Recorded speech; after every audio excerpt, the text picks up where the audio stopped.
बेईमानी करो, चाहे तंत्र मंत्र का प्रयोग करो, चाहे मशीन तंत्र का प्रयोग करो या धन तंत्र का प्रयोग करो, ये राज्यसभा चुनाव के अंदर खेला हो गया। महागठबंधन के 3 से 4 विधायक को एनडीए वाले ने अपने ओर आकर्षित कर लिया।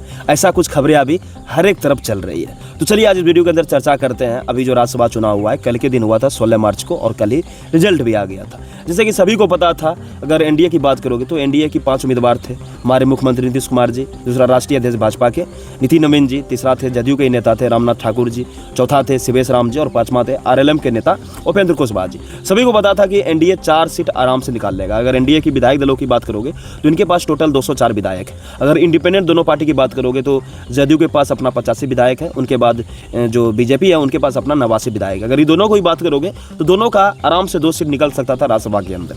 सबसे बड़ी तगड़ी लड़ाई थी 1 सीट के ऊपर, शिवेश राम सीट के ऊपर, जो कि बीजेपी के वो नेता थे। यहाँ पर बताई जा रही थी कि उनकी 3 को विधायक घट रहे थे बहुमत से, और उनके बाद जो महागठबंधन के उम्मीदवार थे, तो महागठबंधन के आप सभी को पता होगा कि उनके पास अभी टोटल जो विधायक दल है लगभग 35 है, उनके पास जो सीटें 35 है। अगर एआईएम को और उसको भाजपा को जोड़ेगा तो लगभग उधर 60 सीट आती थी, तो इनका भी 1 सीट आराम से निकल सकता था। लेकिन यहाँ पर प्रॉब्लम जानते हैं क्या हो गया कि 4 गो जो विधायक है उनका वोट देने के लिए आया है नहीं महागठबंधन का, जो कि उसमें बताई जा रही है कि 3 विधायक थे कांग्रेस का और 1 था आरजेडी का। सभी लोग आरोप ये लगा रहे हैं कि वो लोग बिक गए या फिर क्यों नहीं वोट देने के लिए। ये सबसे बड़ी सवाल है। तेजस्वी जी भी इनके बारे में बोले हैं कि आने वाले समय में उन पर बात करेंगे, लेकिन तेजस्वी जी पहले क्या बोले इनके ऊपर आरोप लगाते हुए एनडीए के ऊपर, पहले उन चीज़ों को आप सुनिए।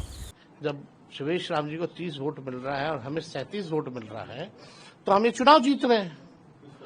तो हम लोगों को, क्योंकि बीजेपी का शुरू से ही ये नेचर रहा है कि जबरन जो है चुनाव जो है वो जीतने का, चाहे बेईमानी करो, चाहे तंत्र मंत्र का प्रयोग करो, चाहे मशीन तंत्र का प्रयोग करो या धन तंत्र का प्रयोग करो, ये बीजेपी जो है इन चीजों में जो है माहिर है।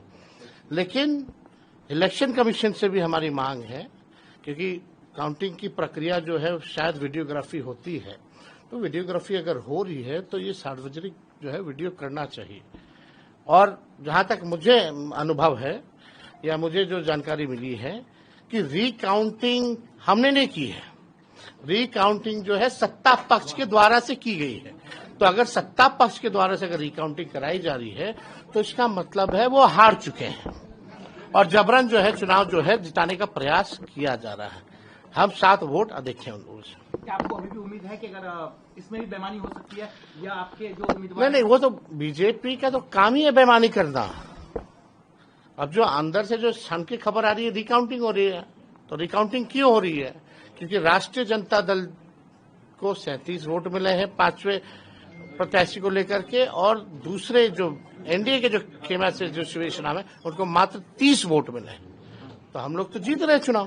के बारे में सुने होंगे कि एनडीए पर उन्होंने बहुत ही बड़ा आरोप लगाया कि ये हमेशा छल कपट करके जीत जाती है, हॉर्स ग्रेडिंग करके, या फिर क्रॉस वोटिंग क्यों नहीं हुआ, ये सब चीज़ें। तो इनके अंदर देखो सबसे बड़ी इंटरेस्टिंग बात यह है कि उन लोग जानते हैं 1 सीट निकाल सकता था राज्यसभा के अंदर, लेकिन उन लोगों का खुद के मतलब यूनिटी की वजह से वो सीट उन्होंने गवा दिया और अभी आरोप इन पर लगाई जा रही है। अब देखो अंदर की बातें क्या है। आरोप तो ये भी लगाई जा रही है कि कांग्रेस के 3 विधायक एनडीए वाले ने खरीद लिए थे या फिर उनके जाल में फंसे थे। अब क्या इन पर सच है क्या गलत है वो तो समय आने पर पता चलेगा। तो फिलहाल ये अपडेट है कि 5 का 5 एनडीए का जो उम्मीदवार थे बिहार से राज्यसभा के अंदर वो जीत गए हैं, जो कि हमारे नीतीश कुमार जी को 44 वोट मिले हैं, नितिन नवीन जी को भी 44 वोट मिले हैं, और उपेंद्र कुशवाहा जी को 42 वोट मिले हैं, और जो इनका नाम है क्या नाम है रामनाथ ठाकुर जी को उनको भी 42 वोट मिले हैं, और शिवेश राम जी को शायद 30 वोट मिले हैं। लेकिन उधर जो उनका महागठबंधन का जो उम्मीदवार था बताई जा रही है कि 37 वोट मिला है। फिर भी अगर उनको क्या दिक्कतों से हार हुई है, तो ऐसा कुछ खबरें चल रहा था। बाकी आपकी क्या राय एक कमेंट करके बताइएगा। अभी हर एक तरफ ये कुछ चल रही थी तो मैं भी सोचा अपनी प्रतिक्रिया इन पर रखता हूँ। बाकी आप क्या सोचते हो कमेंट कीजिएगा। लेकिन एक हमारा आपके लिए सवाल है कि राज्यसभा के अंदर सबसे अच्छा नेता आप अभी किनको मानते हो? क्योंकि मेरे नज़र में तो अभी अगर राज्यसभा नेता की बात करोगे राघव चड्ढा जी, जो कि बड़ा ही रियल इशू पर मुद्दे पर बात करते हैं। क्या लगता है नीतीश कुमार जी या फिर नितिन नवीन जी या फिर जो यहाँ से जीत के गए ये पांचों एनडीए का विधायक, क्या वहाँ पर जा करके बिहार के बारे में ऐसा कुछ आवाज़ उठाएंगे?